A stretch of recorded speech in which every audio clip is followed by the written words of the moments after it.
Assalamualaikum warahmatullahi wabarakatuh. Saya PK Yustika Sukma ingin menjelaskan tentang sumber hukum Islam yang dibagi menjadi 3 bagian, yaitu yang pertama Al-Quran, kedua hadis, ketiga ijtihad. Pengertian Al-Quran. Al-Quran merupakan wahyu Allah Subhanahu wa taala yang disampaikan kepada Nabi Muhammad SAW sebagai pedoman hidup umat manusia. Secara bahasa Al-Quran artinya bacaan, yaitu bacaan bagi orang-orang yang beriman. Bagi umat Islam, membaca Al-Quran adalah ibadah.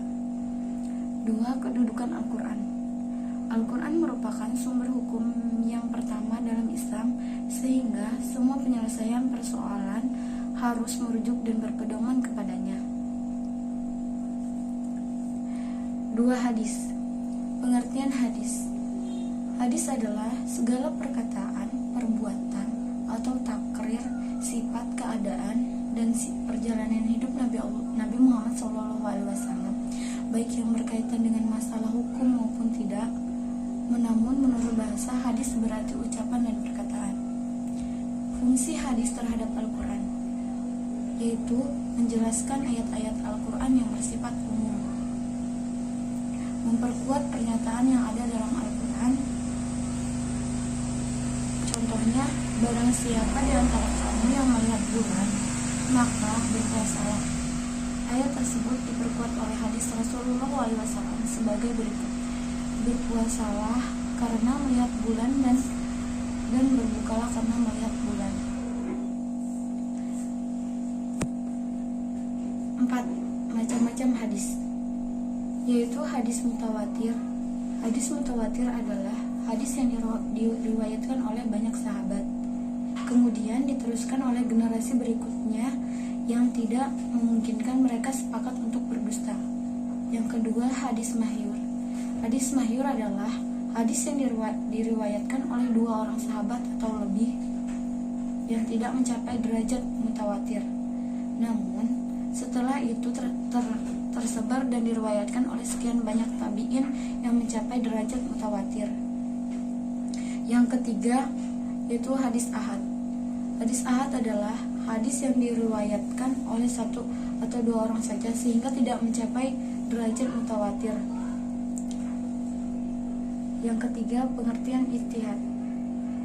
Ijtihad berasal dari kata ijtihada, yaitu menggerakkan segala kemampuan untuk menanggung beban.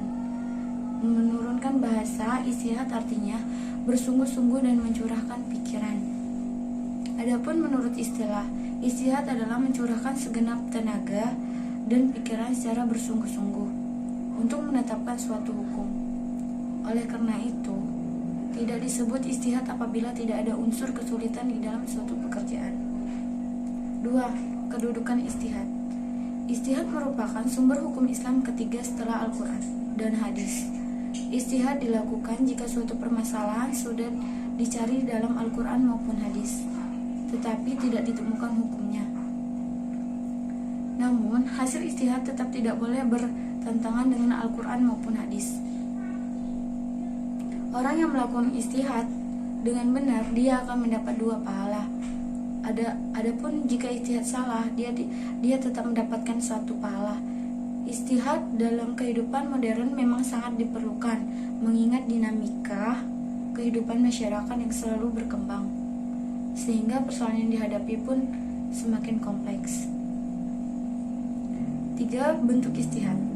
Bentuk ijtihad dapat dikelompokkan menjadi 3 macam, yaitu 1. Ijma. Ijma adalah kesepakatan para ulama mujtahid dalam memutuskan suatu perkara atau hukum. 2. Qiyas. Qiyas adalah mempersamakan hukum suatu masalah yang belum ada kedudukannya hukumnya dengan masalah lama yang pernah karena ada alasan yang sama. 3. Maslahah mursalah, yaitu merupakan cara dalam menetapkan hukum yang berdasarkan atas pertimbangan kegunaan dan manfaatnya. Dilihat dari prosesnya, ijtihad dapat dibagi menjadi 2. Pertama, ijtihad insya'i yang dilakukan oleh seorang untuk menyimpulkan hukum mengenai peristiwa baru yang belum pernah diserahkan oleh tawajuhid sebelumnya. Dua, kedudukan mungkin itu aja yang bisa saya sampaikan. Wassalamualaikum warahmatullahi wabarakatuh. Dalam Islam, sehingga semua penyelesaian persoalan harus merujuk dan berpedoman kepadanya. 2. Hadis. Pengertian hadis. Hadis adalah segala perkataan, perbuatan, atau takrir, sifat, keadaan, dan perjalanan hidup Nabi Muhammad SAW, baik yang